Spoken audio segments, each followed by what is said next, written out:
Meus queridos, minhas queridas, estamos aqui de volta no Renologia para a segunda parte do vídeo das questões da segunda fase da Unicamp. Segunda. Eu sou o professor Tiago Renó, dou as boas-vindas a vocês. Lembro que o link para o PDF está na descrição do vídeo e também a minutagem das questões que responderemos hoje, das 6 a 10 das 15 selecionadas, beleza? Bem, antes da gente começar, aquele ritualzinho padrão que vocês já estão mais acostumados. Se você é novo, é nova por aqui, seja muito bem-vindo, seja muito bem-vinda. Aproveita e inscreva-se no canal, ative o sininho das notificações, dê o seu like, maneiro para ajudar o canal a crescer, pega papel e caneta, baixa o PDF, porque é hora do estudo.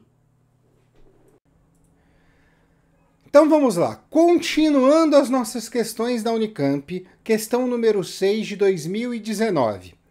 Nos últimos anos foram desenvolvidos vários processos tecnológicos para a biodegradação de plásticos PE, polietileno, e PET, polietileno terefitalato. Eu adoro esses nomes.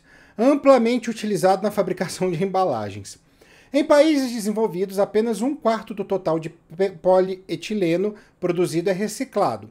O restante é descartado em aterros sanitários ou queimados por combustão, resultando em enorme ônus ambiental. Em um estudo inicial, verificou-se que lagartas vivas da mariposa Galeria melonella são capazes de produzir a massa de sacolas plásticas, de reduzir a massa de sacolas plásticas de polietileno. Posteriormente, lagartas dessa espécie foram maceradas para produzir um extrato líquido, que foi então depositado por 10 horas sobre um pedaço de polietileno. O gráfico abaixo mostra a massa restante por centímetro quadrado de polietileno na ausência e na presença do extrato após 10 horas. Então, 1 centímetro quadrado aqui sem extrato, certo? Então, se eu estou falando massa por centímetro quadrado, eu tenho aqui nada de decomposição. Aqui eu tenho a diminuição de 0,1 centímetros quadrados. Por que dados do gráfico confirmam que a redução da massa das sacolas plásticas causada pela presença das lagartas vivas não é resultado apenas da mastigação mecânica pelos insetos? Considerando que a taxa de degradação do polietileno definida no gráfico permanece constante, quantas horas seriam necessárias para uma quantidade suficiente de extrato degradar todo o pedaço de polietileno? Explique. 2 questões. Primeiro, por que não é apenas uma ação da mastigação? Porque nesse caso aqui, nessa amostra, não tinha lagarta viva. Eu tinha um extrato dessa lagarta, tá? Ou seja, o extrato não mastigou o polietileno, tá? Faz parte, então, essa degradação vem da própria composição química da lagarta. Segundo, quantas horas eu vou precisar? Em 10 horas, eu observei que em 1 centímetro quadrado, eu degradei 0,1 centímetros quadrados, ou seja, 10% do polietileno. Se eu tenho 10%, 1/10, em 10 horas, eu preciso multiplicar por 10 para saber quanto eu vou precisar do total. E aí, no caso, fica bem fácil, né? 10 horas por 10%, vai dar 100% em 100 horas. Beleza? Facinho, foi de presente. B. Mais recentemente, um grupo de pesquisadores descobriu uma bactéria encontrada em aterros sanitários do Japão, denominada Ideonella sakaiensis, capaz de fragmentar o PET, o polietileno tá? Em unidades menores. Processo que depende de uma enzima específica chamada de petase. Foi sugerido que o genoma da I. sakaiensis poderia ser utilizado para a criação de uma bactéria transgênica a ser empregada em processos industriais de reciclagem de resíduos plásticos. O que é transgenia? Para criar tal bactéria transgênica, que parte do genoma da I. sakaiensis seria essencial? Então vamos lá. O que é transgenia? Transgenia sou eu pegar um determinado gene, uma porção de DNA, e transferir essa porção para um outro organismo, trazendo para esse organismo um novo genótipo e a possibilidade de fazer coisas, né, sintetizar proteínas que anteriormente ele não poderia sintetizar. Então sou eu transferir uma porção de DNA externa para o genoma de um determinado animal, de uma determinada planta, de uma determinada espécie, tá? Para poder fazer isso. Então isso é a transgenia, tá? E qual a parte desse genoma da I. sakaiensis que eu preciso? Justamente o fragmento de DNA que é transcrito e traduzido posteriormente para a produção da enzima que vai degradar a PET, tá? Então eu preciso exatamente deste gene para fazer a transgenia com uma nova bactéria que eu possa produzir em escala industrial, tá bom? Essa é a resposta. Conceito bem simples e bem prático de genética, tá? Não tem muito mistério aqui, não. Vamos para a questão 7. Os microtúbulos, parte do citoesqueleto, estão envolvidos em diversas etapas da diferenciação de neurônios, incluindo a origem e a função de seus prolongamentos celulares, dendritos e axônios. As proteínas associadas aos microtúbulos, MAPs, têm funções essenciais nas células neuronais, podendo ser divididas em 3 famílias, MAP1, MAP2 e tal. A. Cite pelo menos 2 papéis dos microtúbulos em uma célula eucariótica diferente daqueles mencionados acima, tá? Que no caso aqui, qual que foi mencionado acima? Diferenciação de neurônios, origem e a função de seus prolongamentos, tá? As distribuições subcelulares de tal, MAP2 e um tipo de MAP1, que é o MAP1B, durante a diferenciação neuronal, são representadas na figura abaixo. Na fase 4, a gente vai olhar para isso, qual MAP é encontrada em maior quantidade nos dendritos? Primeiro, funções dos microtúbulos, diversas. Primeiro, dá forma à célula, ele que faz isso. Segundo, ele pode ser utilizado principalmente durante a mitose no transporte das organelas celulares. Ele pode fazer isso também, importante. Terceiro, ele também atua na formação dos pseudópodes, quando a gente tem uma fagocitose, ou então, por exemplo, naquela movimentação da ameba. São os movimentos dos microtúbulos que acabam realizando as projeções da membrana plasmática. Então, já citei 3 aí, pediam 2, tá? Já é suficiente, tá? Vamos agora olhar para a figura e saber aqui, ó, na fase 4, qual MAP é encontrado em maior quantidade nos dendritos? Essa pergunta é mais ou menos assim, você sabe o que é um dendrito?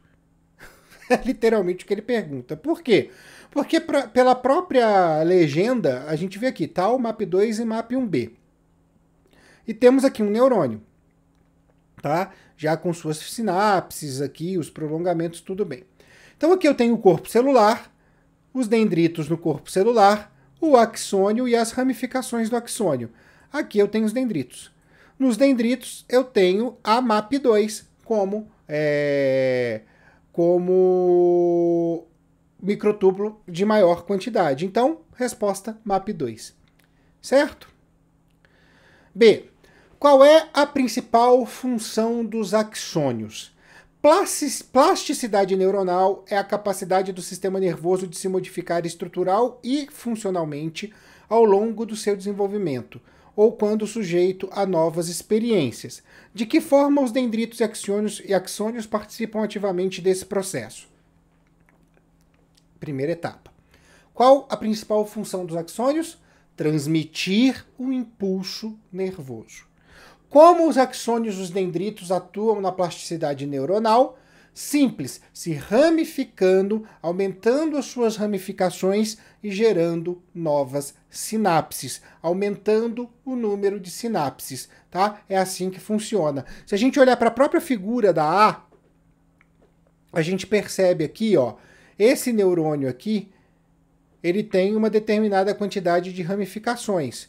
Olha a quantidade que ele tem na fase 4, quanto ele se ramificou e possibilitou fazer novas sinapses. Então aqui ele está fazendo sinapse com esse neurônio, tem um outro aqui embaixo que está para ver só um pedacinho dele aqui que ele está fazendo. Então ele consegue, pela plasticidade neuronal, aumentar, ramificar dendritos e axônios e, obviamente, criar novas sinapses, tá? Isso é fundamental, inclusive, para o nosso processo de aprendizagem. Não só aprendizagem cognitiva, mas para poder aprender situações motoras finas. Então, você não nasce sabendo escrever, você não nasce sabendo segurar um lápis bonitinho. Você vai aprendendo, você vai fazendo a caligrafia. Então, esse aprendizado, ele é motor, tá? Ele não é só um aprendizado cognitivo, tá? A gente não nasce sabendo andar, a gente aprende a andar, a gente aprende a falar, articular todos os músculos necessários para fala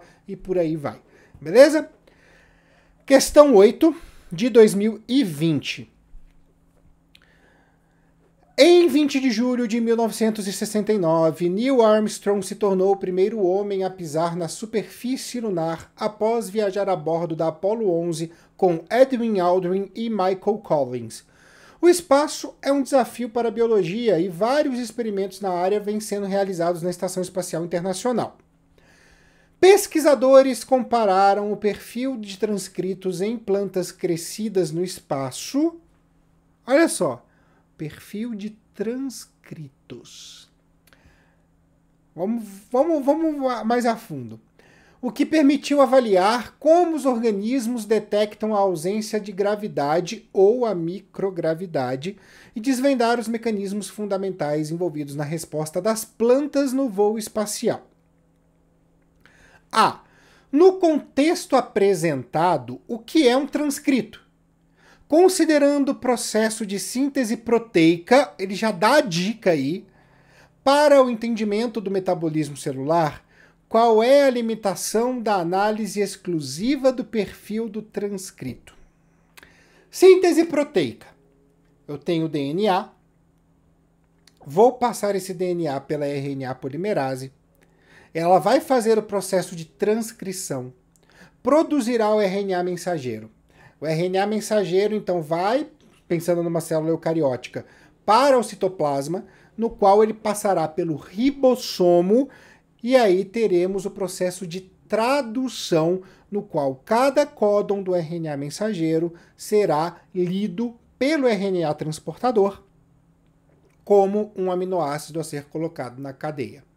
Beleza? O que é o transcrito? É o resultado do processo de transcrição.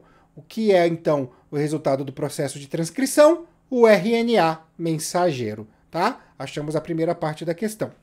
Considerando o processo da síntese proteica para o entendimento do metabolismo celular, qual a limitação da análise exclusiva do perfil do transcrito? Porque eu não estou avaliando a síntese correta, a síntese por um todo, porque eu não estou considerando o processo de tradução, eu estou considerando exclusivamente o processo de transcrição. E por que isso é importante? Se eu tiver, por exemplo, uma deficiência nutricional de um determinado tipo de aminoácido, mesmo que essa informação esteja no transcrito, no RNA mensageiro, eu não terei esse aminoácido para colocar na proteína final. Então eu vou ter uma falha na produção dessa proteína, mas eu não detectei porque eu só olhei para o processo de transcrição, tá? Então qual é o problema? Qual é, no caso, a limitação? É que eu só vejo metade do processo da síntese proteica, eu não vejo o processo completo, eu não avalio a proteína formada no final. Beleza? Não é difícil. B. As imagens A e B, abaixo, mostram plantas cultivadas em ambiente terrestre ou no espaço. Considerando seus conhecimentos sobre tropismo, identifique o ambiente em que cada planta cresceu e justifique sua resposta. Bem, aqui no planeta Terra, com a gravidade, nós temos um processo nas plantas conhecido como geotropismo, tá? Que é o crescimento vertical da raiz em direção ao centro de gravidade, certo? Então, eu boto lá a plantinha, certo? Eu boto a sementinha na terra e eu vou observar que para todas elas eu vou ter o caule se desenvolvendo para cima e a raiz se desenvolvendo para baixo. Esse é o processo de geotropismo, tá? E ele é sim influenciado não pela moto, ele é sim influenciado pela gravidade. Se eu tenho ausência da gravidade ou se eu tenho uma microgravidade, eu não terei esse norte para o crescimento das raízes e do caule. Obviamente, eu vou fazer tudo meio embolado porque eu não sei para onde crescer. Então, a figura A mostra uma planta cultivada em ausência ou microgravidade e a figura B mostra uma planta cultivada na terra por conta aqui do geotropismo. Beleza? Questão número 9. Os estudos desenvolvidos pelo brasileiro Carlos Chagas em 1879 a 1834, a vida do Carlos Chagas aí, o levaram a descobrir o protozoário Trypanosoma cruzi, sendo o pesquisador responsável por descrever completamente uma doença infecciosa. O patógeno, o vetor, os hospedeiros, as manifestações clínicas e a epidemiologia. Ações realizadas no controle de vetores ajudaram o Brasil a receber a certificação internacional da interrupção de transmissões vetorial de transmissão vetorial da doença de Chagas. Carlos Chagas descobriu, a doença é a doença de Chagas. Comparando as formas prováveis de transmissão da doença de Chagas atualmente no país, observa-se que 72% dos casos da doença ocorreram por transmissão oral, 9% por transmissão vetorial e 19% por forma de transmissão não identificada. Explique como pode ocorrer a transmissão do Trypanosoma cruzi por via oral e quais são as medidas profiláticas recomendadas para a redução dessa forma de transmissão. Para a gente poder compreender isso, é importante a gente lembrar que para a gente ter a transmissão da doença de Chagas, a gente obrigatoriamente precisa ter o barbeiro, que é o hospedeiro intermediário. E aí você pensa, eu não como barbeiro, por que eu vou ter transmissão via oral? É aí que vem um segredinho da doença de Chagas. Porque o barbeiro, ele tem lá, ele é um inseto hematófago, e aí ele vai sugar o seu sangue. E aí a gente pensa que, como acontece com a dengue, que o vírus da dengue passa pela peça bucal do Aedes aegypti, nós não temos essa mesma situação com o barbeiro. Quando o barbeiro está lá se alimentando do sangue, ele defeca. E nas fezes do barbeiro está o protozoário. Essa picadura, essa alimentação na sua pele, ela vai causar uma certa urticária e você vai coçar. Na hora que você coça, você mistura as fezes do barbeiro com a sua microlesão de pele. E aí o Trypanosoma cruzi entra na sua corrente sanguínea. É assim que funciona. Então, esse protozoário ele não é transmitido pela peça bucal, e sim pelas fezes do barbeiro, mesmo quando ele se alimenta de sangue. Então, como que é possível a transmissão via oral? Você se alimentando de água ou alimentos contaminados pelas fezes do barbeiro, tá? Simples, prático e rápido. Como que a gente faz para evitar isso?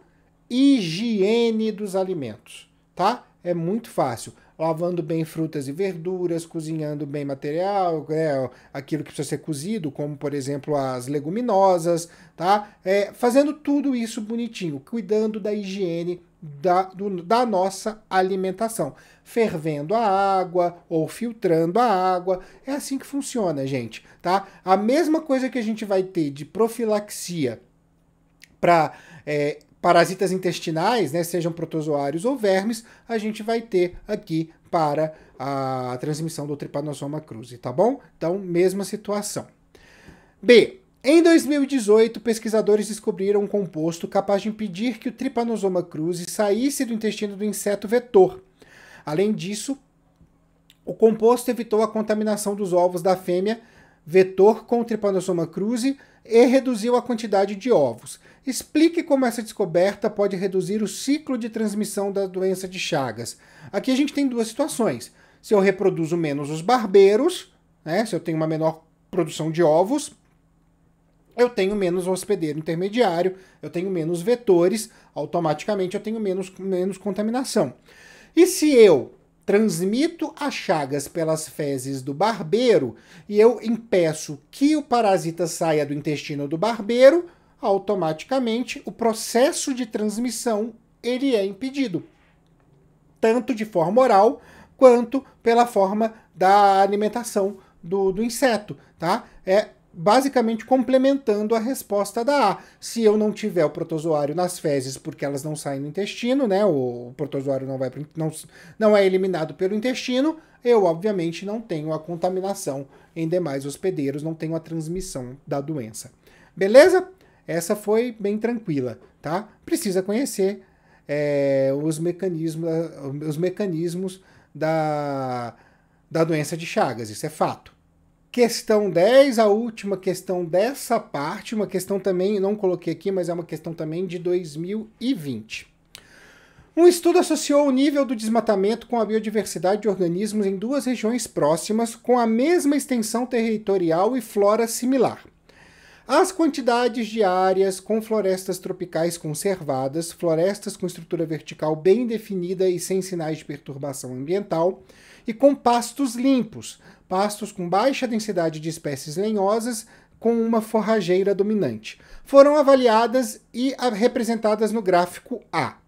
O gráfico B apresenta o número de espécies de plantas encontradas nos estratos inferior, espécies de baixo porte, e superior, espécies de alto porte, da vegetação de cada região. A. Considerando a cobertura vegetal e a biodiversidade, associa as regiões 1 e 2 mostradas no gráfico A com as regiões X e Y mostradas no gráfico B. Justifique sua resposta. Então eu tenho aqui a região 1 com grande quantidade de pastos e baixa quantidade de florestas conservadas. A região 2 com uma pequena quantidade de pasto e grande quantidade de florestas conservadas. E aqui eu tenho o número de espécies, a biodiversidade da região X e da região Y, tá? O que eu vou perceber? Que na região Y eu tenho uma biodiversidade maior e na região X eu tenho uma biodiversidade menor. Moral da história, onde eu tenho predominância de pasto, eu tenho uma menor biodiversidade, o próprio enunciado disse isso para mim. Então a região X é a região 1. Vou fazer em bolinha. A região Y, pela maior biodiversidade, é a região 2. Tá? Por que isso? Porque onde eu tenho floresta, eu tenho a possibilidade de ter um maior número de espécies, porque eu tenho aí vários ambientes dentro do mesmo ecossistema que podem abrigar espécies diferentes. Onde eu tenho muito pasto, e obviamente, e a gente vai falar isso até na B, maior exposição ao sol, essas coisas todas, uma menor umidade retida, eu tenho aí um número mais limitado de espécies que podem crescer, tá? Então, x igual a 1, y igual a 2. B. Serviços ecossistêmicos são os benefícios da natureza para as pessoas, os quais são vitais para o bem-estar humano e para atividades econômicas. Entre tais serviços, há os classificados como serviços ecossistêmicos de regulação do ambiente, tais como os que afetam o ciclo biogeoquímico, outro tema que ama cair em vestibular e no Enem. Cite e explique 2 serviços ecossistemas de regulação afetados pelo desmatamento e por queimadas. Vamos lá, a pergunta é simples. Vamos citar e explicar 2 ações que alteram ciclos biogeoquímicos. E aí, gente, a gente pode falar de um monte, porque, sério, aqui a questão é vasta. Primeira coisa que a gente pode falar, ciclo da água. Se eu tenho menos floresta, eu tenho, obviamente, menor transpiração das plantas, eu tenho uma menor evaporação da água no ar, eu tenho uma diminuição no ciclo da chuva. Se eu tenho menos floresta, quando chove ao mesmo tempo, eu tenho uma menor cobertura vegetal no solo e eu tenho aí um processo de lixiviação acontecendo, ou seja, eu carrego matéria orgânica do solo para uma região mais baixa, seja um vale, seja um rio. Já citei 2, só falando do ciclo da água. Mas eu posso citar mais. Eu tenho, obviamente, se eu tenho menos floresta, eu tenho uma menor taxa fotossintética, eu tenho uma diminuição do ciclo de carbono, então eu produzo mais gás carbônico, mas eu neutralizo menos gás carbônico na atmosfera e eu, consequentemente, aumento o efeito estufa. Eu também exponho o solo ao sol, quando eu tenho queimado e desmatamento. E aí, automaticamente, eu atinjo diretamente a população de decompositores e a população de bactérias nitrificantes, e eu acabo interrompendo também o ciclo do nitrogênio, porque eu faço menor fixação de nitrogênio atmosférico em amônia, e depois eu faço, obviamente, menor transformação em amônia em nitrito e nitrato, que são utilizados pelas plantas para a formação de seus aminoácidos e de suas bases nitrogenadas. Então, eu interrompo o ciclo do nitrogênio, eu não chego a interromper, mas eu afeto drasticamente o ciclo do nitrogênio, né, por conta da diminuição da população de nitrificantes e de decompositores. Eu afeto o ciclo do carbono, porque eu aumento a produção de gás carbônico a menor consumo pela fotossíntese, e eu afeto o ciclo da água por menor produção de água pela evaporação, produção de vapor da água pela transpiração das plantas, e também por conta da degradação do solo pela lixiviação quando chove, tá? Porque eu perdi a cobertura vegetal. Citei 4 ações aí, né? 4 serviços ecossistêmicos, como eles chamam aqui, que são afetados pelo processo da queimada e do desmatamento. É só escolher 2 para poder argumentar, para poder construir a sua resposta.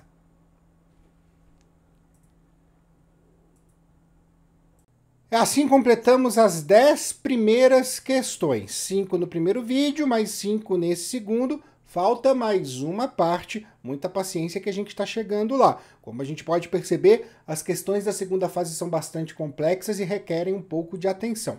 Bem, mas vamos conversar mais sobre elas na terceira parte desse vídeo. Então eu vou deixando aqui o @Renologia no Twitter, TikTok e também no Instagram para você seguir. E vou deixando aqui também o meu grande beijo a todos e a todas. Até a última parte.